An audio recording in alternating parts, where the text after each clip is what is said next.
mulainya.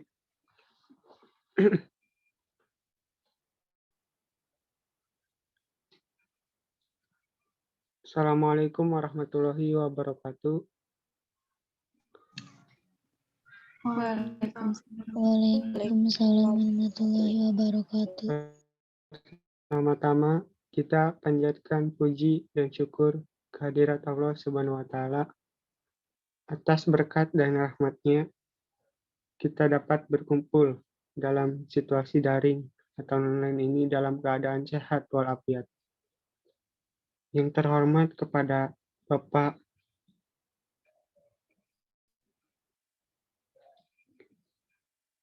Nanang selaku dosen yang sudah memberikan tugas pada pembelajaran kali ini. Tidak lupa kepada rekan-rekan juga saya cintai dan banggakan. Izinkan di sini kelompok kami untuk mempresentasikan tentang e-learning.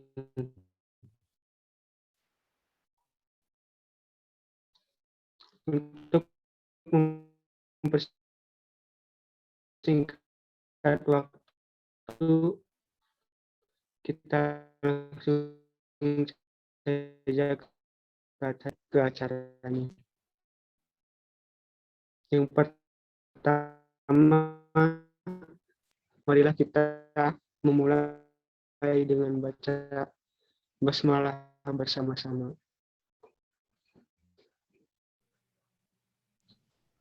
Bismillahirrahmanirrahim. Silakan kepada materi untuk menyampaikan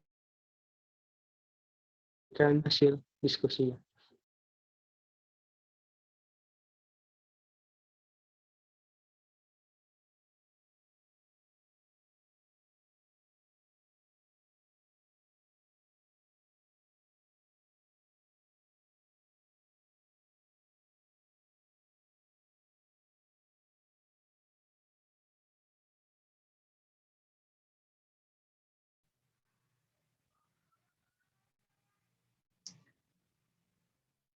Pada kesempatan kali ini, kelompok kami akan mempresentasikan mengenai materi e-learning. Yang pertama itu ada definisi dan ruang lingkup e-learning. Yang kedua, unsur-unsur e-learning. Yang ketiga, search engine dalam e-learning. Yang keempat, teori engagement dalam e-learning. Yang kelima, bentuk pembelajaran e-learning. Yang keenam,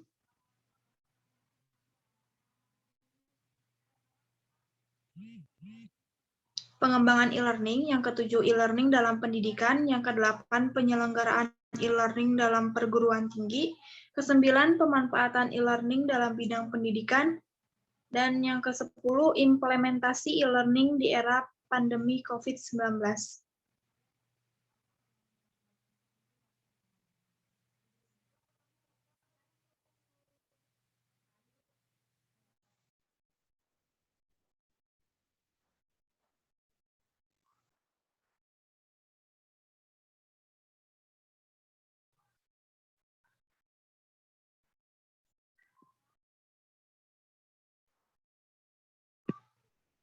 Yang pertama yaitu definisi ruang lingkup e-learning. E-learning adalah perangkat pendidikan berbasis komputer atau sistem yang memungkinkan untuk bekerja di mana saja dan kapan saja. Saat ini, e-learning dapat disampaikan melalui internet, tetapi di masa lalu, e-learning hanya dapat disampaikan menggunakan metode berbasis komputer. Seperti video warning juga merupakan model pembelajaran yang mencakup beragam media penyampaian bahan ajar dan konten melalui situs di internet dengan menggunakan multimedia.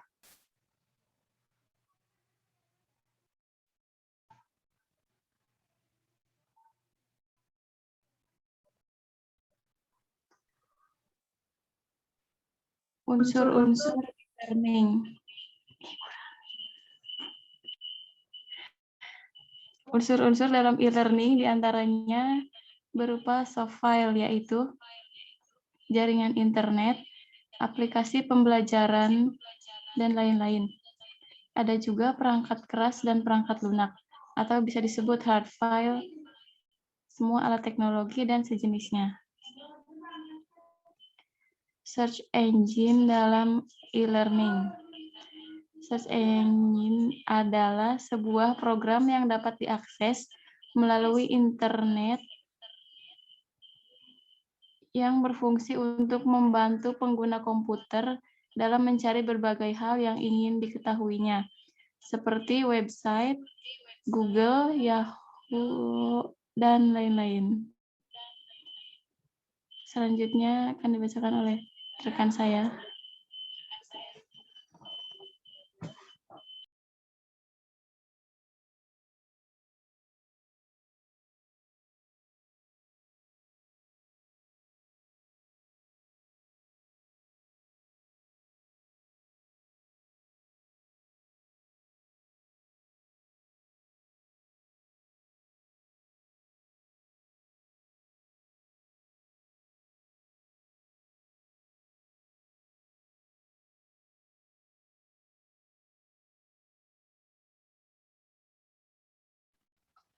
Oke, Abinya.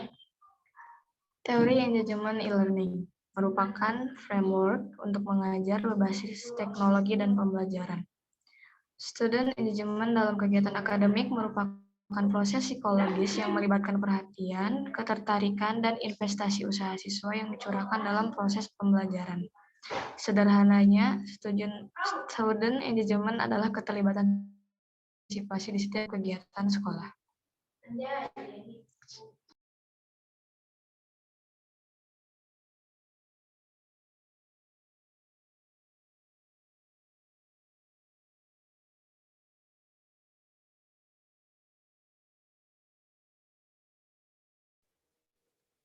Bentuk pembelajaran e-learning. Bentuk atau gaya merupakan cara bagaimana peserta didik mengambil atau menerima informasi dan memprosesnya menjadi pengetahuan yang bermakna. Pembelajaran akan efektif bila dalam strategi pembelajarannya mengakomodasikan bentuk belajar pembelajar kondisi tersebut pembelajaran multimedia.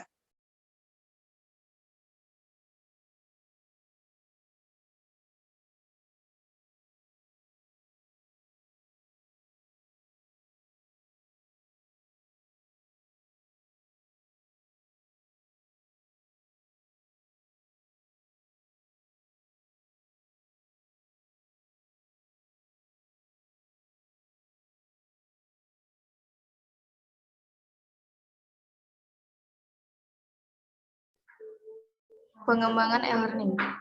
Perkembangan e-learning dimulai dari tahun 1990 dengan istilah CBT, Computer Based Training. Pada 1994, mulai dikembangkan paket-paket CBT. Tahun 1997 dikembangkanlah LMS atau Learning Management System. Serta pada tahun 1999 aplikasi e-learning sudah berbasis web. Dalam pengembangannya, terdapat beberapa tahapan yang harus dilalui menurut Henderson, tersedia dalam lembar informasi.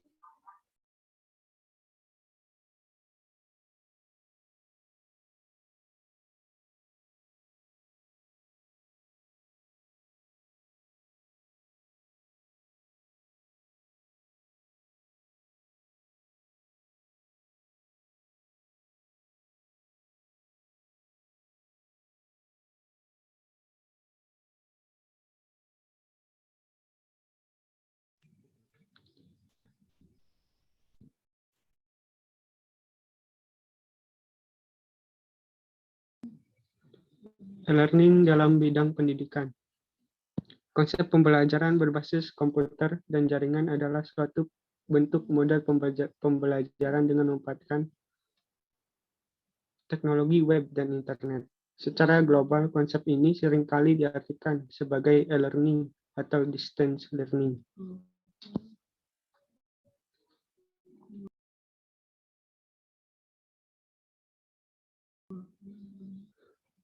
Penyelenggaraan e-learning dalam perguruan tinggi. Dalam penerapan e-learning, tenaga pendidik dan peserta didik memiliki perannya masing-masing. Tenaga pendidik, guru, dosen, instruktur, ataupun widyawasa memiliki peran sebagai fasilitator fasilitator, dan pembimbing dalam kegiatan pembelajaran. Sedangkan peserta didik, siswa, dan mahasiswa memiliki peran sebagai konstruktor pengetahuan, pembelajaran mandiri, independent learners, dan pemecahan masalah problem solvers.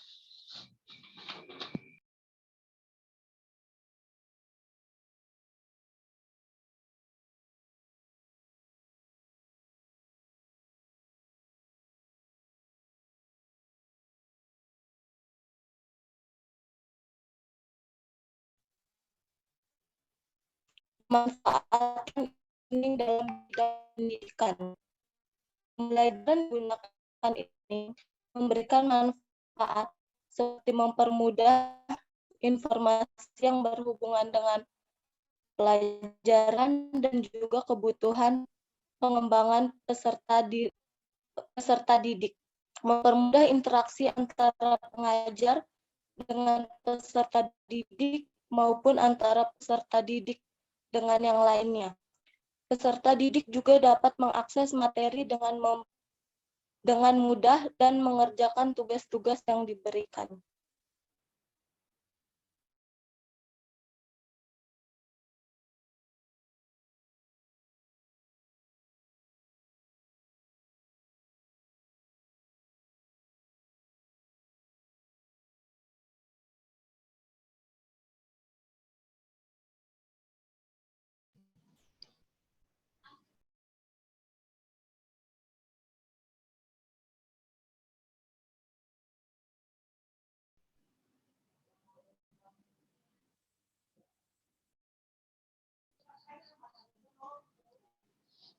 Kenapa harus e-learning?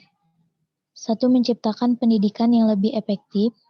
Yang kedua, sistem pembelajaran yang lebih fleksibel. Yang ketiga, mengikuti perkembangan zaman. Yang keempat, belajar apapun lebih mudah.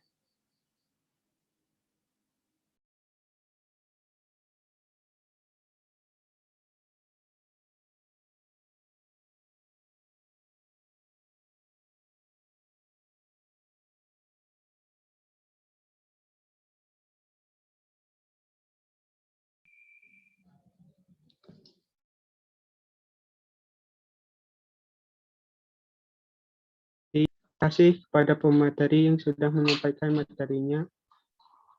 Kemudian kita tutup dengan membacakan hamdalah bersama-sama. Alhamdulillah. Alhamdulillahirrahmanirrahim. Mohon maaf terdapat kesalahan atau tutur kata yang kurang berkenan dari kelompok kami. Kurang lebihnya mohon dimaafkan. Sekian, ditutup. Wassalamualaikum warahmatullahi wabarakatuh. Waalaikumsalam warahmatullahi wabarakatuh. Waalaikumsalam.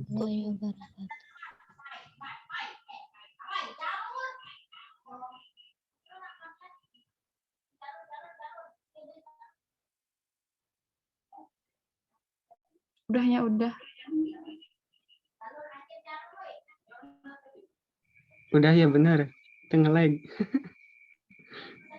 Gak apa-apa deh.